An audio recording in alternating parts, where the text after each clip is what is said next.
Welcome back, everybody. My name's Tommy McCarthy. We are Cyber News Global, and this is Let's Talk Cyber.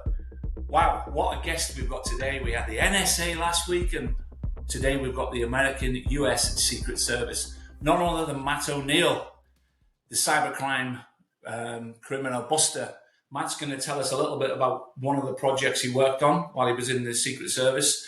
But before we get into that, I'd love Matt to give us a few minutes about who you are, Matt, where you've come from, and where you are now. Matt O'Neill, over to you. Wonderful. Yes. So thanks for having me on. So I started with the Secret Service in 1998, and I spent most of my career in field offices working as a case agent targeting cyber criminals, crimes like hacking, point of sale terminal hacks, network intrusions, things like that. And then that evolved into the online sale of PII.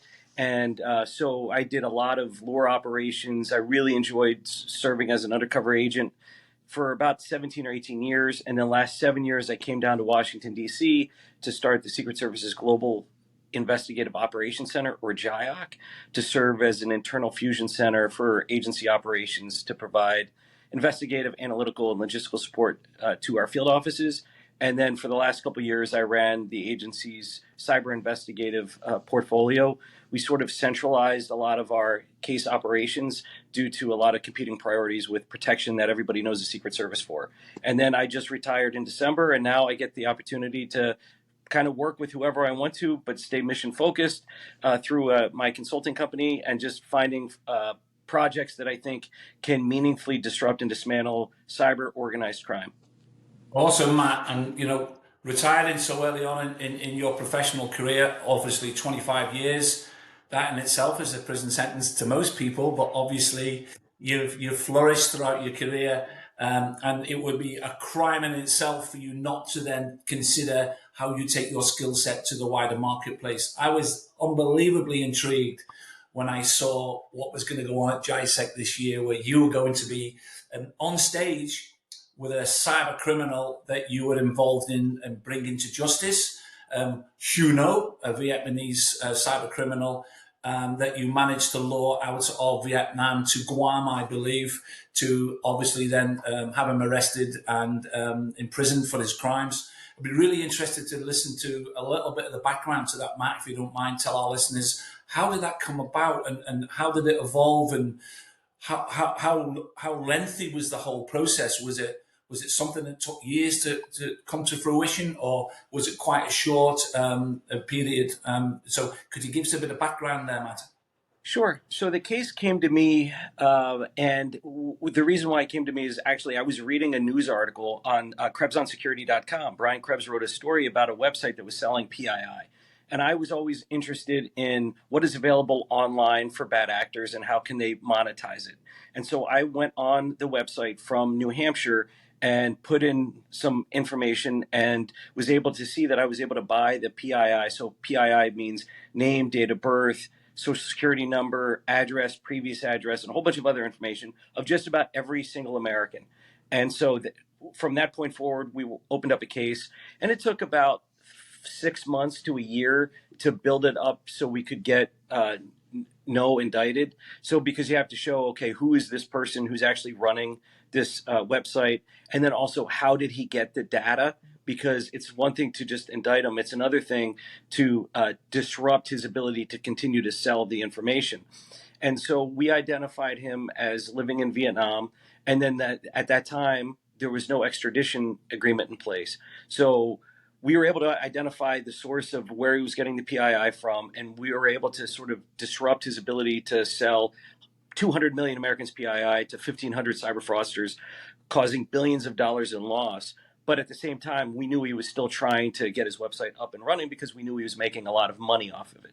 So what we did is started a lure operation where basically we posed as I worked with somebody else that I arrested who actually lived in the UK to convince No that he had to go through this individual in order to keep unfettered access to PII because we kept shutting him down when he was getting access to new sort of tranches of data.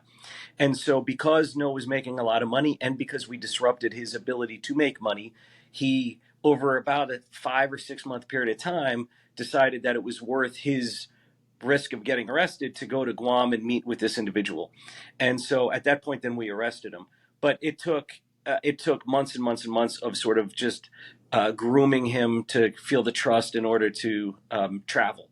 I had done numerous other lure operations prior to this, where I was posing as women in order to lure other hackers into the United States. And I had a really good prosecutorial team that was able to support an operation like this spanning 3 continents over many, many months. But really, the interesting thing is once we arrested No, we didn't just kind of say, oh, well, we got him and that's the end of it, because we knew so many people were making millions and millions of dollars off of the PII that he was selling. So I spent 2 years after arresting No posing as him online, and we arrested dozens of additional cyber criminals, luring a lot of them as a result of arresting No and then convincing No to cooperate and then being able to sort of forward the investigation downstream. And tell me, I believe now that you're actually going to be on stage with No in GISEC, and that you are now working together or collaborating to actually, take your messaging out to the wider world about, the do's and don'ts. So could you tell me what's involved in that? Obviously, first of all, what are you going to be doing at GISEC? Is it a double act? Are you going to be talking about how you trapped him, and obviously, are we going to get his opinion on what happened? What's going to happen at GISEC? Yeah, so it's going to be, I'm calling it a modern day Catch Me If You Can, the movie from, 15 or 20 years ago, where you have Yeah.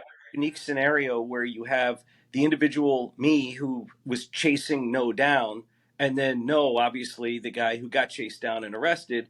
And then so what I'll be doing is telling my side of the story, saying, oh, I did this, and as a result, this is what I saw. And then Hugh will talk about from his perspective, hey, why did he do this and how much money he was making, and sort of give an insight into sort of the timeline from the perspective of the hunter and the hunted, and then ultimately which led to the events at the Guam airport where we arrested him. And so it's kind of a unique scenario where you don't get this opportunity to basically be with who was at the time the world's leading identity thief because of his access to data, and then how we were able to track him down. It was funny because after Krebs wrote the article on No's website, his website was called superget.info. And after Brian wrote the article, No changed his website domain to findget.me. So we took that as a challenge, and we won. So now we're working together. There's a wonderful group of brilliant folks up in Canada called Good Lab Studios that really use AI and use basically the brain power of these PhDs, really, really smart people, to disrupt and dismantle organized crime through some of the things that they create. And so Hugh and I, oddly enough, everything happens for a reason in the world, and now we're working together in order to try to make a material difference in a positive light. So you made reference to Catch Me If You Can. I was fascinated by that movie. Talk about a revolutionary fraudster of his time, defrauding banks by making up his own checks. Look where we are now. Look how fast fraud has evolved. It's amazing to think that, what goes on in the world in cybercrime and the unbelievable amounts of money that these criminals can make. But ultimately, most of them do get caught. And in some cases, many go to jail. So there's a note of caution out there. And the note of caution, obviously, is that, catch me if you can, you will be caught. The world is not a big place. Do you have any words of advice or, in fact, caution for those budding young cyber criminals out there that believe, wow, this is a great world to make money, I'll never get caught? What's your cautionary notes to these youngsters that think cybercrime is the way forward? Well, the first is that law enforcement plays the long game. So time is on our side, not yours. And so it might be 3 years, 5 years. I've arrested people 7 or 8 years after the crime they committed. We don't stop. We'll just continue on until you're arrested. right? So we have that. And then also at the same time, we're a global organization, and the U.S. Secret Service works collaboratively with the FBI and with Europol and with the National Crime Agency, and you name it, we work with them. So there's very few safe harbors in this world, and those places are if you're willing to stay in them. And at some point, though, you're going to want to go somewhere else. And every single time you travel, you're going to have to look over your shoulder because we're going to be following you. Wonderful. I love that idea that these criminals might think they can get away, but you know, looking over your shoulder is not the way I would like to lead my life, that's for sure. Believe me when I tell you, you're going to have a very intrigued audience there. I was blown away with the activity at GISEC last year, and I've attended a multitude of events, and we spoke about some of the amazing speakers I've brought to Scotland. It's a tremendous platform for you and for No to share your experiences. What's the one takeaway or call to action that you will be giving that audience? Because you will have a phenomenally captive international audience in front of you. What would be your final ending gambit to these people that are there? Call to action. Sure. So from the perspective of private sector, they need to understand that the ability for federal law enforcement globally to materially disrupt and dismantle organized crime is somewhat limited. The way we're going to be able to really successfully knock these people off their X, if you will, is to create a world where there's cross-domain, cross-industry information sharing at scale. Because as fraudsters are able to operate in between the cracks in the system, those cracks can be filled in by proactively, lawfully sharing information with each other, whether it's our suspected fraud, whether it's artifacts or TTPs of fraudsters. We need to sort of change the dynamic because what we're doing right now is not working. When you look at the losses in the United States last year, according to the IC3 report, it was $12 billion in losses, up 20%, which was up again from the previous year. What we're doing is not working. And so as the old saying goes, if you keep doing what you've been doing, you'll keep getting what you've been getting.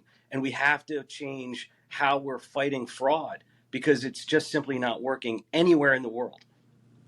I think one thing you'll definitely identify is the commitment to collaboration, the amount of very senior representatives from all over the world, you know, congregate at GISEC and genuine conversations are had.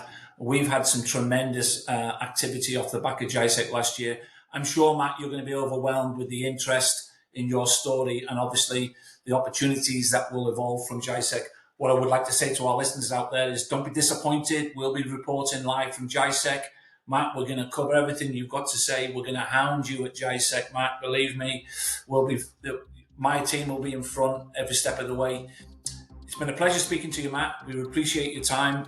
We look forward to seeing you in GISEC and to reporting on all the activities that go on. The best of luck to you at GISEC this year.